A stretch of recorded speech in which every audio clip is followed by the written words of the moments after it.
That's one of the big things I teach on. It's not just grassroots, but it's about being memorable.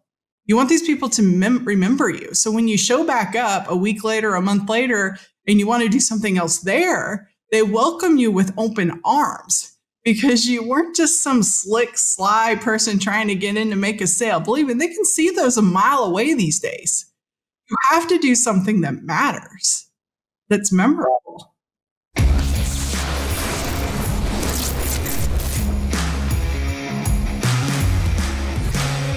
Ladies and gentlemen, welcome back to the Medicare Sales Playbook, where we are helping you develop your Medicare business one play at a time. My name is Dallas Keithley. I am your host.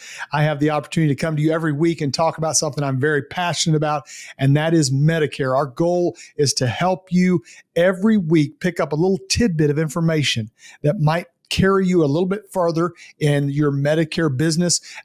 We talk to all kinds of different people out there. We have the agent that's just getting started, right? We talk about mentorship, and I'm hoping that some of you guys will grab some of these speakers that we have on every week and will maybe find a mentor in that. We may be talking to an agent that's been in the business but is still struggling. We hope something that you hear on this podcast will help you get to the next level. And then we talk to the successful agent, and the successful agents are one that realize that you're never done learning. And so we try to have people on that can adapt to all three of these different types of agents. Today, we have on someone that has approached Medicare differently, has brought something new to the Medicare world. And I love visiting with her. Every time I do, I take something away. She has a book out now called 101 Grassroots Marketing Tips and Tricks. I have given this out to at least 10 agents. When they come to me, they say, Dallas, I don't have any money. I'm covering up the face there. I apologize. I don't have any money. I don't know how to get in front of people. I give them this book. So please help me welcome to the Medicare Sales Playbook, Miss Rebecca Davis. Miss Rebecca, thank you for being on today. Thank you so much, Dallas. I'm excited to be here. You know, I love talking to everybody about all the things.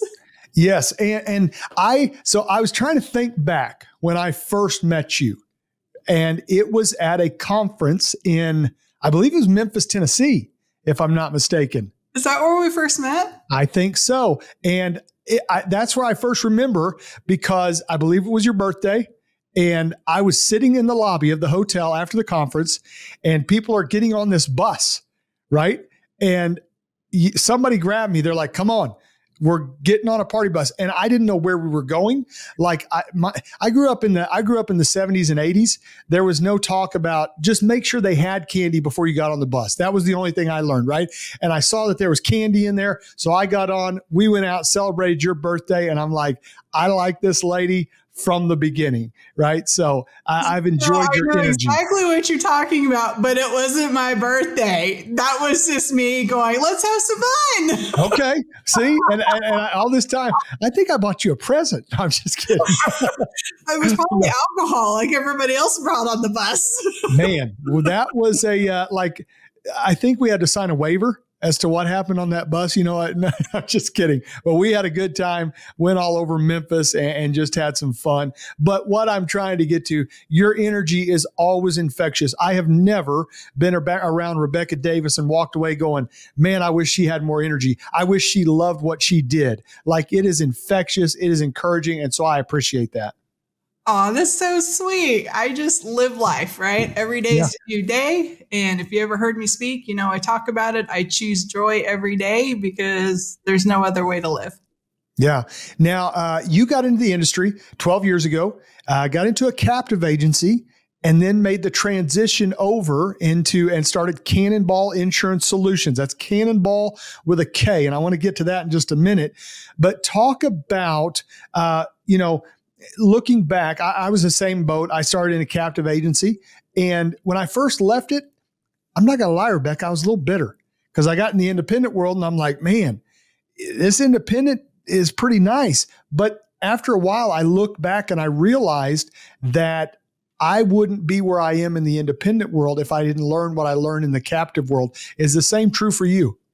I've never been bitter because I look at the captive years as my insurance college education. Exactly. The reason I was able to get off the ground so quickly when I did go independent is because I spent 4.5 years as a captive, and I learned the business, right? I learned how to sell. I learned how to talk to people. I learned how to break down product, how to explain product, how to handle claims, how to handle service. Because when you're captive, you do all those things, how to fight with the carrier.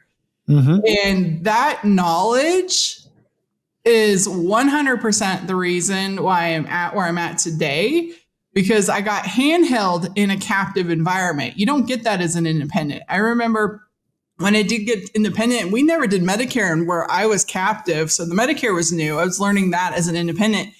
And my upline at the time was not very hands-on, didn't know no real trainings. And I remember the one call I had with him before my first Medicare appointment, he gave me like the 10 things just to make sure I talk about for compliance. He didn't tell me how to talk about them. He didn't tell me what they meant. He just gave me like a bullet point checklist. It was like 5-minute conversation. He's like, good luck. Yeah. And I'm like, okay, then we're off. But ultimately, I mean, I knew what a deductible was. I knew what coinsurance was. I knew those things from my years as being captive. And that kind of sounds silly. But ultimately, that knowledge is invaluable. I mean, I really look at it as my college education of insurance. Yeah, that's a great way to put it. I love that.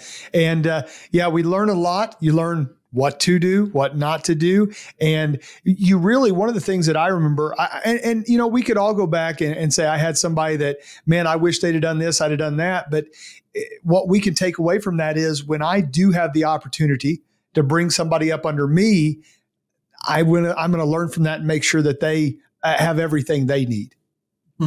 Yeah. Oh, for sure. I love my internals. I love my externals, my field agents or independents, but I have an entire internal force, you know, a captive force, so to speak. And it's just different.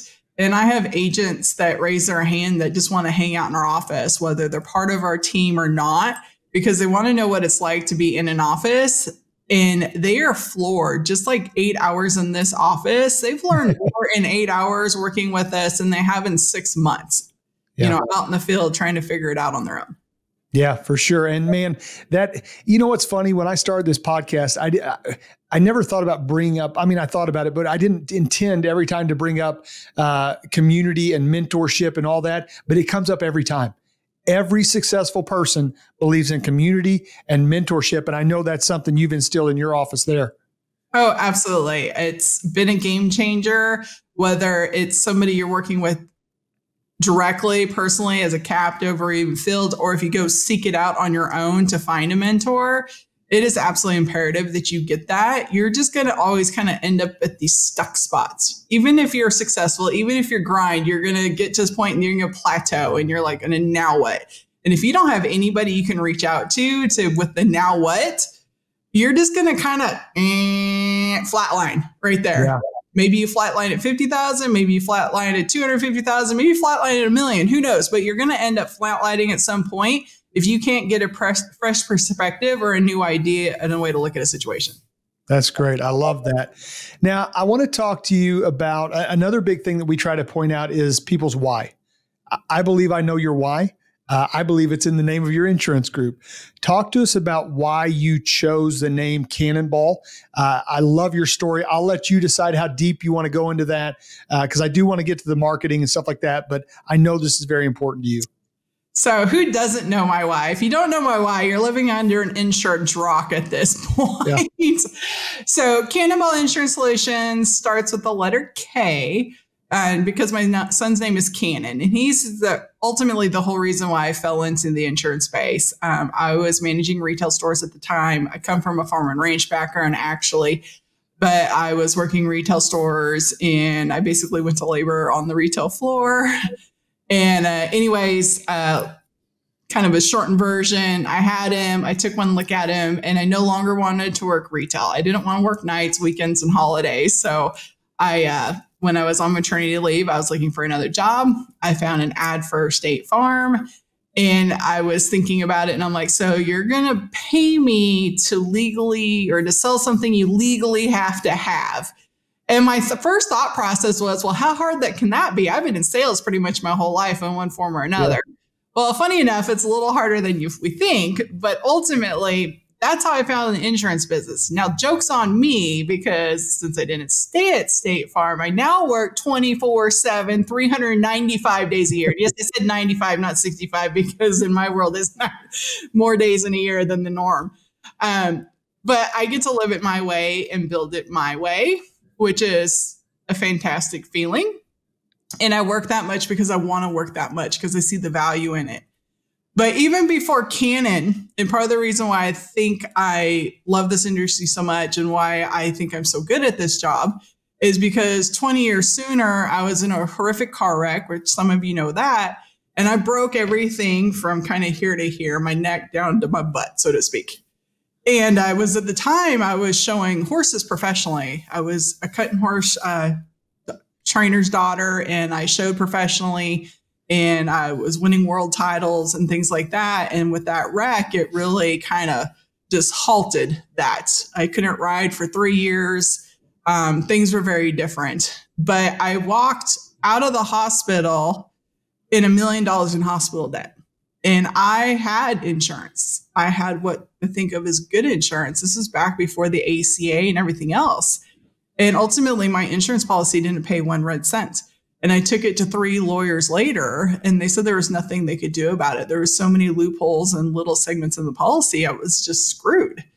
And so when I did get into insurance and then kind of figured out why I kept gravitating toward the health side is because I've been that victim.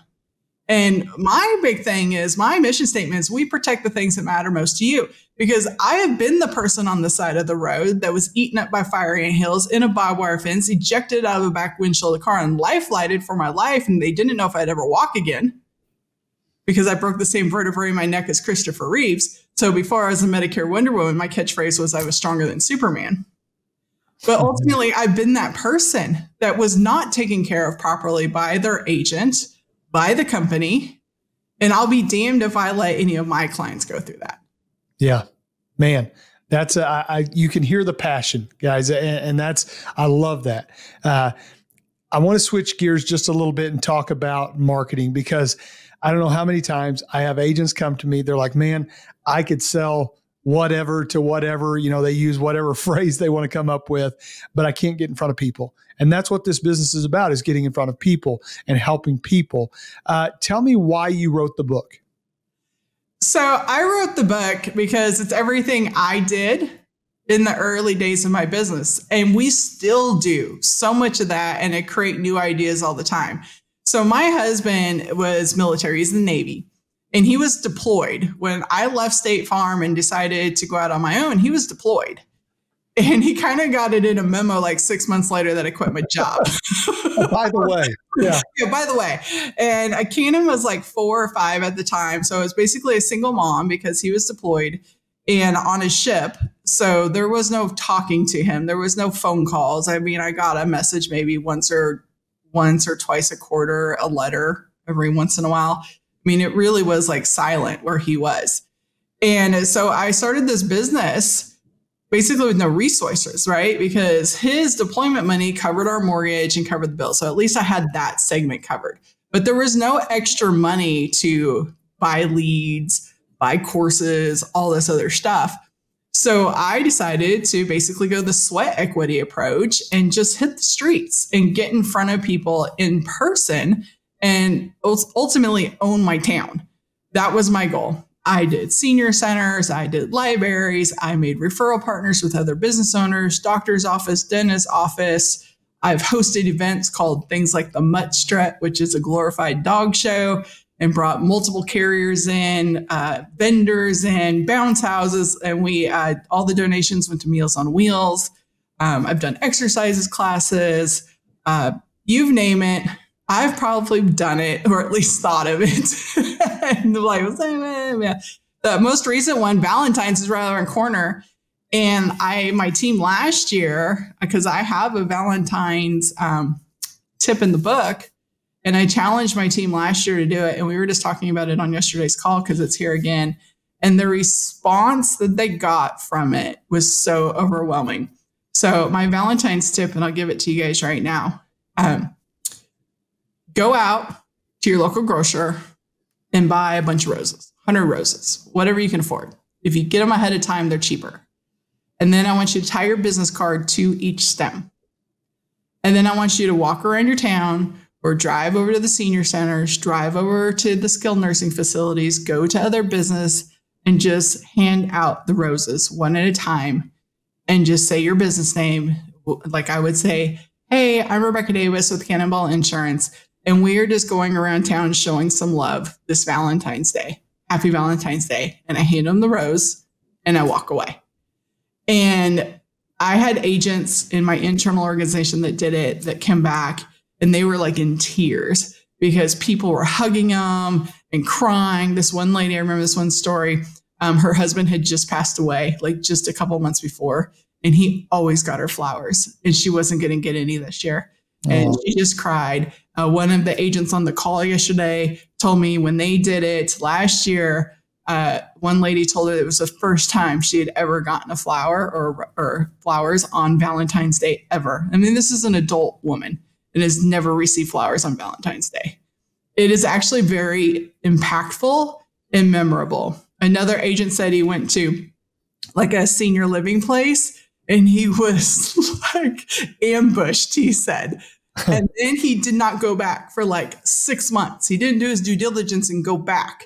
But when he finally did, everybody in that facility knew exactly who he was and remembered him. And he walked right in like he was there yesterday because it's memorable. So that's one of the big things I teach on. It's not just grassroots, but it's about being memorable. You want these people to remember you. So when you show back up a week later, a month later, and you want to do something else there, they welcome you with open arms. Because you weren't just some slick, sly person trying to get in to make a sale. Believe me, they can see those a mile away these days. Mm-hmm. You have to do something that matters, that's memorable. Wow. That is strong, Rebecca. That is great. And I hope you guys are taking notes, and I hope you're going out and buying the book. It's on Amazon, 101 Grassroots Marketing Tips and Tricks. Rebecca Davis, go get it. But I jokingly say all the time, there's 10,500 people a day turning 65, but there's also 10,500 people, agents, getting their license each and every day and trying to get into this business and stuff like that. It really is about setting yourself apart, being different. I promise you, like you said, you are the only one that's doing this. You're the only one giving the rose. You're the only one. I want you, I think my favorite one, I'm a big dog guy, right? You did the dog show. Talk to me about the dog show and man, where did you come up with that? The mud strut. The mud strut's hysterical, and it was so much fun. So actually me and one of my field agents, we went to a Humana event together, and it was a bit of a drive. It was like 3 hours from us. We wanted to go together. It was one on veterans specifically. And when we were leaving it, we were driving home, we were bouncing off ideas to, do. And we got onto dogs. And then she mentioned something about a mud strut. And I'm like, well, what's a mud strut? And she's like, well, that's where like it's mostly like adopted dogs or not like purebreds, like, family dogs. And you go in and it's like a dog show, but it's not a dog show, right? It's not on conformation and style. No, you do fun things. Like we had the toilet paper race, and we had the most look like your pet, and the longest ears, and the longest tail, and an obstacle course. These are all the different events. And the entry was to bring a dog, a bag of dog food or cat food or something. And that's how you entered it. Because Meals on Wheels, we decided to join with Meals on Wheels because a lot of people don't know this. When Meals on Wheels goes out to deliver, the food to the seniors, they also will give pet food if they have a pet and they have the ability to do that. So we did we got all the donations, and we gave it to Meals on Wheels. It was floor to ceiling donations. I mean, just bags and bags of dog food. And then we had vendors. I got vendors involved. So we had local vendors like artisans, chefs, pampered chefs, Cincy, all the things. We had the local vets out there. And then we brought in a petting zoo. One of my clients has a whole petting zoo that goes to all the rodeos. So we got them involved. They brought in the petting zoo. And then we had food trucks. And it was an all-day event. And then we had different tables set up with different carriers. And I had a carrier for each table. And then I stuck an agent with the carrier to man that booth. And then, of course, we had our main table where all the prizes were because we gave prizes out. I mean, we rented like a small like facility, like an actual like rodeo ground type facility. So it was all indoors. So it didn't matter if it rained or not. It was wildly fun and a huge success. It was a very expensive event to put on. Hence the reason all the vendors, all the carriers, because I got everybody to sponsor a little bit. So nobody could, break the rules of giving too much, right? We have to follow those rules. Mm-hmm. But all these people gave a little bit and we created the Mutt Strut. And we took pictures of all the winners. We had a winner circle, and the local newspaper and stuff found out we were doing it. They asked for all our pictures. They posted all our pictures. You can go on my Facebook page and research back. You can see all the pictures. It's on my website. I mean, it was just super fun. But ultimately, we were gathering dog food and cat food for Meals on Wheels. That's all it was. And then we got to meet so many people in our community. That's awesome. Now, how did you, I know as Meals on Wheels goes out and delivers that, were you guys putting anything on the food or anything like that how did you benefit as an agent to get to clients? So the benefit was the people that coming to the Mutt Strut, right? That was to the city. It was a citywide event. Anybody could come. I mean, we also, I forgot to mention, we had the animal shelter out there. We had a bunch of dogs adopted while we were doing it. So we benefited them. I mean, I got in with businesses. Come to my event. Who do you think they're going to recommend to do their insurance? I don't have to put my logo on the dog food going out to the seniors. I had all those people in my corner that helped put on the event that advertised for me. Wow. That's awesome. That's great. And guys, one thing you mentioned earlier, a lot of times people have the idea, I'm going to go market. Then they get the gumption to go out and market, but they're not setting themselves apart, so they don't do anything different. Like you said, senior centers especially, they can see these guys coming a mile away. They can see you coming a mile away. So yours is being different, stuff like that. What is have you had any that you're like, this is crazy even for me? Like this is, and I say that in the most loving way, but this even for Rebecca Davis, this one is out there. Like the idea? Yeah. Oh boy. I had an agent. I don't know if this is appropriate. We're past that, Rebecca. Come on. Okay. So I have an agent that also sold, I can't think of the name of it, but it's like toys, right? Okay. That love toy. I don't know what it's called, but they're Pampered Chef, but it's for that. Yeah. Right. And they were breaking into the business and they're like, I just don't know how to put on a party or this and that. I'm like, what do you mean you don't know how to put a party? You put on these things all the time with that. She's like, yeah, but that has nothing to do with Medicare. I'm like, are you crazy? I can't figure a better group of people to have a party with than a bunch of seniors. Wow. Love toys. I mean, think about it. Like they've done everything by now, right? They're 7 years old. If they're still married, they're bored as can be, and they would love to try anything new. And then if they're widowed or not married, I'm sure they have needs too, right? And the funny thing is, I've always read statistics that some of the highest STDs run in our senior community because they were married for so many years and they just don't understand all that.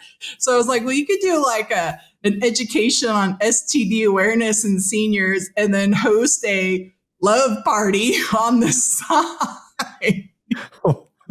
You know what? This is on me. I asked. And when you ask, Rebecca delivers. That is awesome. Guys, what I'm trying to get across is there's no wrong way to market. Get out there and separate yourselves and be different. All right, Rebecca, let's wrap it up this way.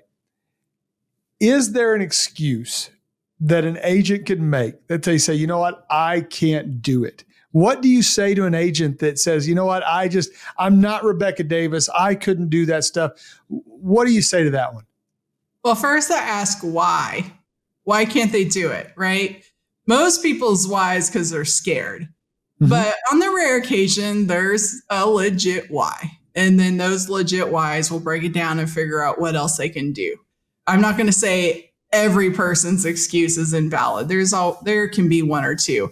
But for the most part, it's scared, right? I'm just scared to put myself out there.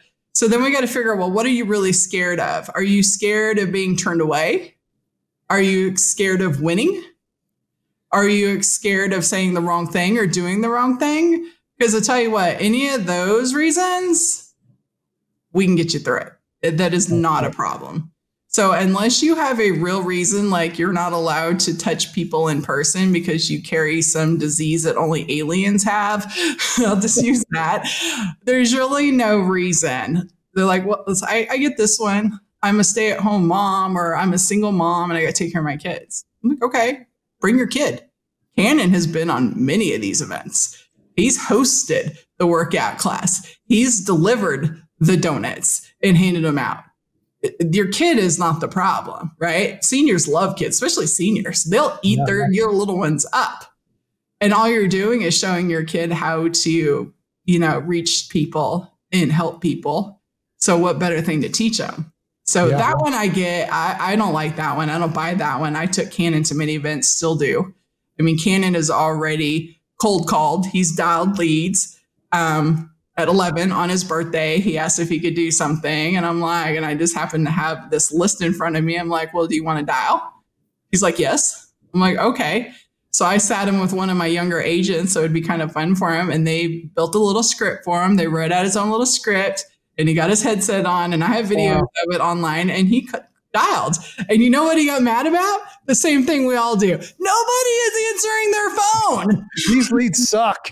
He's leaving voicemails. He's like, why won't anybody answer the phone? Why won't anybody call me back? I want to do this so bad. Right? That's great. It may have a future in it. Same response. That is awesome.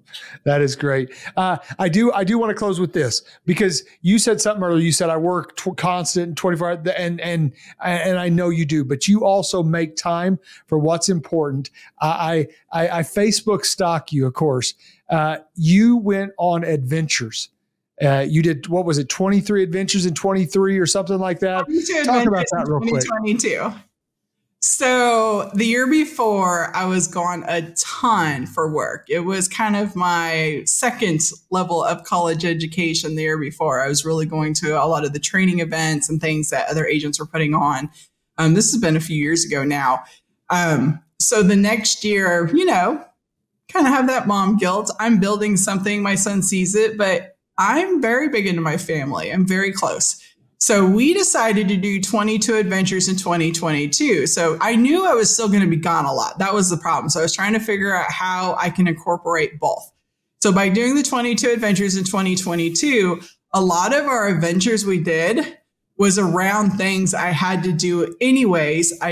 We would stay an extra day. So like I spoke at Christian Brindle's event that year, and we went to Utah. Well, my husband hadn't been to Utah. Cannon hadn't been to Utah. So I actually went for a week, and we went to the event first, and it was our exact midway point. Like it was adventure 10 or 11. Like it was right there.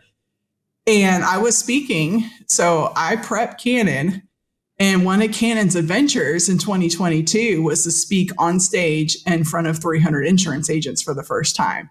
Wow. He killed it. He absolutely killed it.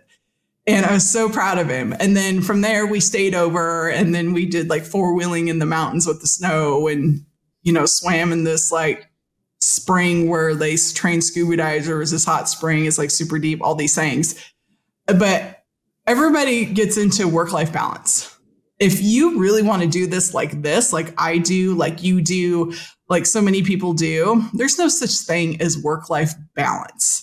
The balance comes because you can bring your family along, or in my case, drag them along, because sometimes they don't want to, but I'm like, you're coming anyways because I miss you. That is the balance. And those are the choices we get to make. Take your kid to the senior fitness class. Take your kids to the conference. Take your husband or your wife or your spouse. Take them with you. That's part of the reason why we do this, is we can create the life we want. So if you're not getting enough family time, but you still have these things to do, get them involved, bring them along on any level. It makes all the difference in the world. So some of our best memories are those 22 adventures that year. And there were all kinds of things, right? Stuff I did at, agent events, and things we just did on our own. And they were big and small. One of them was just an overnight stay in a railroad car that had been turned into like a bed and breakfast somewhere. It's really cute. Do not recommend. It's too small. Like we showered in like this much space. It was tiny. It was so cute. But ultimately, there's no work-life balance, truly. The balance is in the life you build together. Wow. That's great. Tell us where we can get a hold of you. What's a good contact info if they want to get a hold of Rebecca Davis? Oh, God, I'm easy to get a hold of. My Facebook is public. You can catch me there. That's probably the easiest on Messenger. You can find me at Kannonball Insurance Solutions online with a K. Just find my website. You can TikTok me. You can Instagram me. You can YouTube video. You can just put a Hail Mary in a Facebook group. And even if I don't see it, somebody will. I get tagged in it. Believe me, I'm like the easiest person in the world to get a hold of. Absolutely. Guys, go get the book, 101 Grassroots Marketing and Tips and Tricks by Rebecca Davis, taking the wonder out of insurance marketing. It will help you immensely, but you got to apply it. That's the thing. You can buy the book. You know, I've watched a lot of Zumba classes. They didn't help me lose any weight. You got to apply it. Go out there, get the book. Rebecca, thank you very much for being on. Always a pleasure. We'll do this again soon. Thank you, Dallas. I appreciate it. Good luck to everybody in their business. Wishing you matches success in 2024. Thank you very much, guys. Again, that was a great episode with Rebecca. I hope you go out there, get the book, apply some stuff out of it, and then let us know what worked for you. Let us know if you got into the book and you did a mutt strut. Send us pictures, send us comments, all that stuff. We would love to have it. Don't forget, go like, subscribe, all that stuff. Thank you to our producer, Adam, doing a great job as always. We will see you next time on the Medicare Sales Playbook.